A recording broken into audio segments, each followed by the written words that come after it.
বাংলাদেশের মানুষ সেই সাজানো নাটক, সেই সাজানো মামলাকে মনের দিক থেকে গ্রহণ করেনি। আর গ্রহণ করেনি বলেই গত 15 বছর বাংলাদেশের হাজার হাজার মেধাবী নেতাদেরকে খুন করা হয়েছে। আজকে মহামান্য আদালত সেই সত্যটুকু প্রকাশ করে দিয়েছে।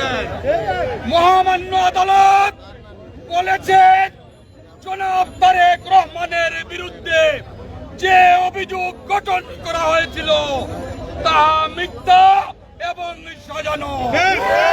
আজকে মহামান্য আদালত আমাদের প্রাণপ্রিয় নেতাকে বেকসুর খালাস করেছে। আজকের এই তাৎক্ষণিক মিছিলে শুধু বাংলাদেশ জাতীয়তাবাদী দল অথবা তার অঙ্গ এবং সহযোগী সংগঠনের নেতৃবৃন্দই উপস্থিত হয়নি। এই পবিত্র নগরী 360 আউলিয়ার স্মৃতিধন্য শাহজালাল এবং শাহপুরানের এই পুণ্যভূমির সর্বস্তরের মানুষ আজকে তারেক রহমানের মুক্তিতে আনন্দিত হয়ে আজকের এই আনন্দ মিছিলে শরীক হয়েছে। আমরা পরিষ্কার ভাষায় বলে দিতে চাই, জিয়া পরিবারকে ধ্বংস করার চেষ্টা করা হয়েছিল। জিয়া পরিবার ধ্বংস হয়নি, শেখ পরিবারই পালিয়ে গেছে। এরা যাতে আবার দেশের পরিস্থিতি নষ্ট করতে না পারে, বাংলাদেশের স্বাধীনতা এবং সার্বভৌমত্ব নষ্ট করতে না পারে, শহীদ জিয়ার প্রতিটি আদর্শের সৈনিক অতন্দ্র প্রহরীর মতো কাজ করে যেতে হবে। সংগ্রামী বন্ধুগণ, এখনো অনেক মামলা ঝুলে আছে। আমরা দেখেছি আমাদের তারেক রহমানের বিরুদ্ধে মাদক সেবীরা মামলা করেছে সরকারের ছত্রছায়ায়। আজ তারা কোথায়?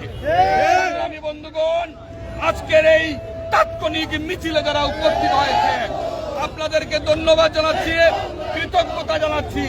যেভাবে আজকে আপনারা তাৎক্ষণিকভাবে সমবেত হয়েছে, আগামী দিনগুলোতে দেশের প্রয়োজনে, দলের প্রয়োজনে এভাবেই আপনারা তাৎক্ষণিকভাবে সমবেত হয়ে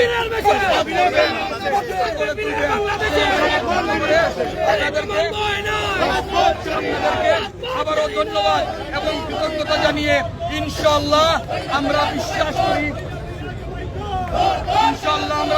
করি আগামীতে মানুষের সরাসরি ভোটের মাধ্যমে যে বাংলাদেশ আমরা পেয়েছি, আজকের বাংলাদেশে আমরা স্বাধীনতা পেয়েছি, বাক স্বাধীনতা পেয়েছি, ভোটাধিকার পেয়েছি, গণতন্ত্র পেয়েছি।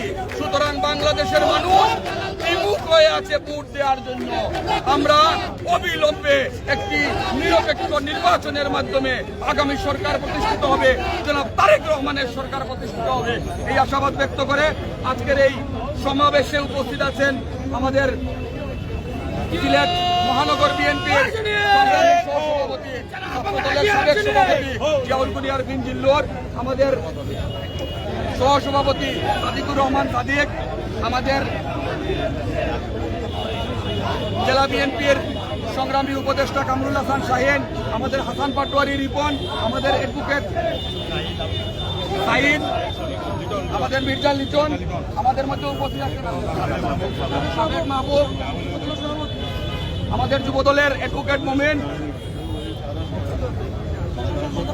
সাধারণ সম্পাদক সহ আমরা আমাদের অঙ্গ এবং সহযোগী সংগঠনের নেতৃবৃন্দ উপস্থিত হয়েছেন, সভাপতি, সাধারণ সম্পাদক, সাংগঠনিক সম্পাদক উপস্থিত হয়েছেন। আপনাদের সকলকে সংগ্রামী শুভেচ্ছা এবং অভিনন্দন জানিয়ে আগামী দিনের আন্দোলন সংগ্রামে আপনারা সচেষ্ট এবং সংগ্রামী ভূমিকা রাখবেন এই প্রত্যাশা ব্যক্ত করে আজকের এই আনন্দঘন মুহূর্তের এখানে এই সমাপ্তি ঘোষণা করছি। ধন্যবাদ সকলকে।